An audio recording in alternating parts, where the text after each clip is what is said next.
থানার হাজত থেকে বের করে আনা হচ্ছে আসামিদের। অন্যদিকে আলাদা একটি কক্ষে সাজানো আছে পিস্তল, ম্যাগজিন ও গুলি। নিষিদ্ধ ছাত্রলীগের দুই নেতাকে গ্রেফতারের পর গণমাধ্যমের সামনে তাদের হাজির করে পুলিশ।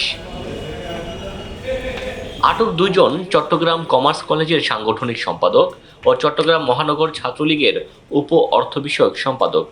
5 আগস্টের সময় ছাত্র জনতার উপর হামলা ও হত্যাকাণ্ডের ঘটনায় তারা সক্রিয় ছিল বলে জানা গেছে। পুলিশ জানিয়েছে, গোপন সংবাদের ভিত্তিতে কোতোয়ালি থানা পুলিশের একটি দল নগরের ফিরিঙ্গি বাজারের ব্রিজঘাট এলাকায় অভিযান চালায়। এ সময় এই দুইজনকে গ্রেফতার করা হয়। পরে তাদের দেওয়া তথ্য অনুযায়ী দুটি বিদেশি পিস্তল, দুটি ম্যাগজিন এবং 9 রাউন্ড গুলি উদ্ধার করে পুলিশ। এদিকে 5 আগস্টের পর দেশবিরোধী নানা ষড়যন্ত্র করছে ছাত্রলীগ ও যুবলীগ।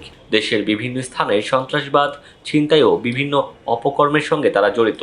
তবে যে কোনো ষড়যন্ত্র মোকাবিলায় নিজেদের তৎপরতার কথা জানিয়েছে পুলিশ। ডেস্ক রিপোর্ট, দৈনিক দেশটিভি।